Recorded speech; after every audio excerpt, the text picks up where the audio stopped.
Hello guys, यो video चाहिँ हाम्रो बल्क आइपिओ एप्लायर एप्लिकेसनको अपडेटेड भिडियो हो र प्रिभियस भिडियोमा चाहिँ धेरैजनाको प्रब्लम आएको हुनाले यो भिडियो बनाउँदैछु। र यो भिडियोमा चाहिँ म कसरी पाइथन इन्स्टल गर्ने र के गरी आफ्नो सिस्टममा कन्फिगर गर्ने पाइथनलाई भनेर म सबै कुरा भन्छु। सबैभन्दा सुरुमा भनेको हामी यो लिङ्कमा गएर पाइथनलाई इन्स्टल गर्नुपर्ने हुन्छ र यो बटनमा दाबेपछि पाइथन इन्स्टल हुन्छ। मैले चाहिँ अलरेडी डाउनलोड गरिसकेको छु र हामी अब के चेक गरौँ भन्दाखेरि हाम्रो सिस्टममा अलरेडी पाइथन इन्स्टल छ कि छैन भनेर चेक गरौँ। त्यसको लागि पाइथन -- भर्जन भनेर तपाईहरुले हाल्नुभयो भने यस्तो खालको मेसेज देख्नुहुन्छ र यो मेसेज भनेको चाहिँ हाम्रो सिस्टममा अहिले पाइथन इन्स्टल छैन र म्याक युजर्स र लिनक्स युजर्स हुनुहुन्छ भने चाहिँ पाइथन 3 भनेर लेख्नुपर्ने हुन्छ। पाइथन मात्र लेखेर हुँदैन। र अब पाइथन इन्स्टल गर्नलाई चाहिँ मैले अलरेडी डाउनलोड गरिसकेको छु इन्स्टलर। इन्स्टलर खोलिसकेपछि यस्तो खालको इन्टरफेस आउँछ र यो इन्टरफेसमा सबैभन्दा इम्पोर्टेन्ट कुरा भनेको चाहिँ add python.exe to the path. यसमा चाहिँ तपाईहरुले टिक लाउनु पर्ने हुन्छ। यो टिक लाउनु भएको छैन भने कमान्ड प्रम्प्टमा यदि तपाईहरुले यहाँनिर पछि पाइथन भनेर कुनै कमान्ड एक्जिक्युट गर्न खोज्दाखेरि यो एक्जिक्युट हुँदैन। त्यही भएर एड python टु पाथ भनेर चाहिँ यो टिक लाउनै पर्ने हुन्छ र इन्स्टलमा दाब्नु। र इन्स्टल भइसकेपछि अब फर्दर प्रोसेसको लागि चाहिँ हामी रेडी हुन्छौँ। र पाइथन चाहिँ मेरो सिस्टममा सक्सेसफुली इन्स्टल भइसकेको छ र पाइथन इन्स्टल भएको छ कि छैन भनेर चेक गर्नलाई चाहिँ म अब कमान्ड प्रम्प्टमा जान्छु र पाइथन -- भनेर म यो कमान्ड हालेपछि एज यु क्यान सी हाम्रो सिस्टममा पाइथन इन्स्टल भइसकेको छ। हाम्रो नेक्स्ट स्टेप भनेको चाहिँ अब यो गिटहब रिपोजिटरीमा आएर हामीले दुईटा तरिकाबाट गर्न सक्छौँ। एउटा भनेको गिट क्लोन गर्न सक्छौँ। गिट क्लोन गर्नलाई चाहिँ हामीले गिटलाई चाहिँ आफ्नो सिस्टममा इन्स्टल गरेको हुनुपर्छ। धेरैको सिस्टममा गिट चाहिँ इन्स्टल नभएको हुनसक्छ। त्यही भएर हामी चाहिँ नर्मल तरिका युज गर्न सक्छौँ। त्यो भनेको यहाँनिर कोडमा गएर अनि यहाँनिर डाउनलोड जिप भनेर तपाईहरुले गर्न सक्नुहुन्छ सिम्पली। अब यसरी हाम्रो जिप डाउनलोड गर्ने अप्सन आउँछ र यसलाई तपाईहरुले अब आफ्नो डिजायर्ड सिस्टममा र यसलाई तपाईहरुले अब आफ्नो डिजायर्ड डिरेक्टरी फाइल डिरेक्टरीमा चाहिँ राख्न सक्नुहुन्छ। र यसलाई म अब यहीँनिर एक्सट्र्याक्ट पनि गर्छु र एक्सट्र्याक्ट गर्नलाई तपाईहरुले सिधै यहाँनिर एक्सट्र्याक्ट अल भनेर क्लिक गर्न सक्नुहुनेछ। र हाम्रो चाहिँ यहाँनिर अब एक्सट्र्याक्ट भइसकेको छ एज यु क्यान सी। अब यसभित्र गएर तपाईहरुले के गर्नुपर्ने हुन्छ भन्दाखेरि यो फोल्डरलाई चाहिँ हामीले फर्स्टमा कमान्ड प्रम्प्टमा खोल्नुपर्ने हुन्छ।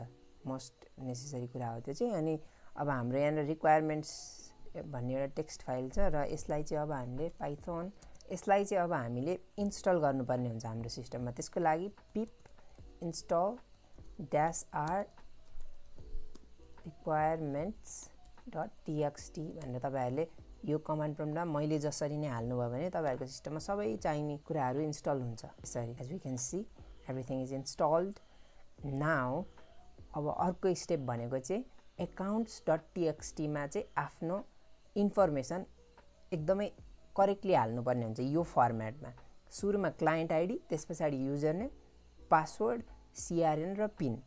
अब क्लाइन्ट आइडी चाहिँ धेरैलाई थाहा नहुन सक्छ आफ्नो कुन क्यापिटलको हो भनेर आफूलाई थाहा नहुन सक्छ। त्यही भएर मैले यहाँनिर एउटा capitals.json भन्ने फाइल पनि राखिदिएको छु। यो फाइलमा चाहिँ तपाईहरुले आफ्नो क्यापिटल चाहिँ कुन हो भनेर सर्च गर्न सक्नुहुन्छ। फर इक्जाम्पल ग्लोबल IME को लागि म ग्लोबल भनेर सर्च गर्छु र हाम्रो यहाँ ग्लोबल IME को लिस्टेड क्यापिटल्सहरू यसरी यहाँनिर 3टा छन् हामीले देख्न सक्छौँ।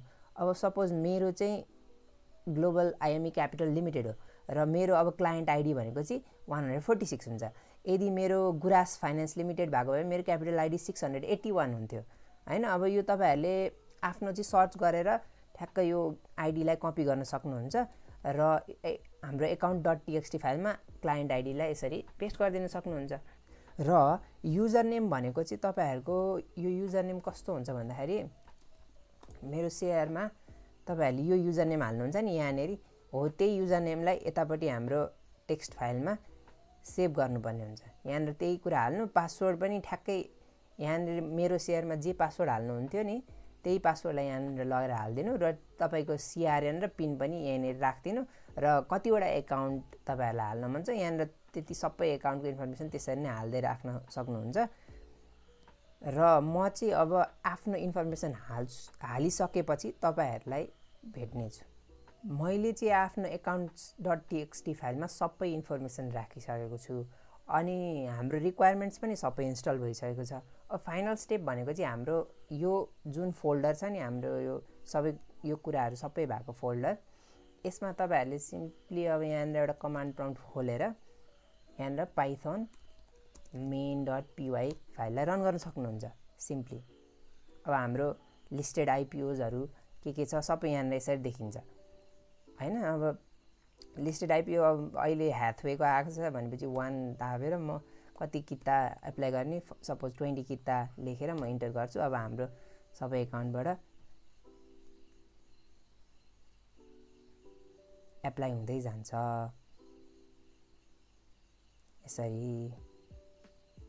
तपाईहरुले अब म्यानुअली लगइन गर्नु परेन या केही गर्नु पर्दैन। मैले चाहिँ अलरेडी मेरो चाहिँ अलरेडी एप्लाइड भइसकेको छ, त्यही भएर एप्लिकेसन इन प्रोसेस भनिरहा यहाँनिर केही प्रब्लम भएर अपरेसन फेल भनिरहा। यो कहिलेकाहीँ यसरी चाहिँ तपाईहरुले सबै अब प्रोसेसहरु फलो गरेर मैले देखाए अनुसार सबै प्रोसेसहरु फलो गरेर आफ्नो सिस्टममा यो बल्क CLI एप्लायर चाहिँ इन्स्टल गर्न सक्नुहुन्छ।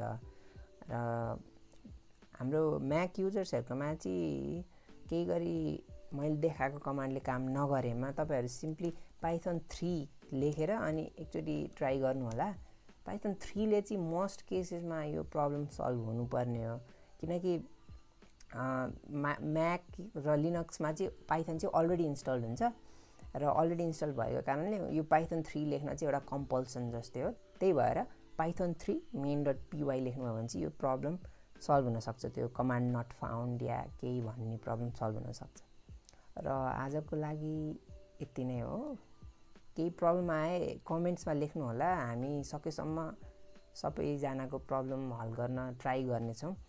र त्यही नै हुनेछ हाम्रो गोल चाहिँ, सबैलाई कसरी हेल्प होस् हैन, कसरी सजिलैसँग तपाईहरुले IPO एप्लाई गर्न सक्नुहोस्, त्यही नै हो हाम्रो गोल चाहिँ। अब सबैजनाले कमेन्टमा फिडब्याक दिनु होला कस्तो लाग्यो यो एप्लिकेसन भनेर। र आजको लागि चाहिँ यति नै। र I would like to thank everyone for watching this video.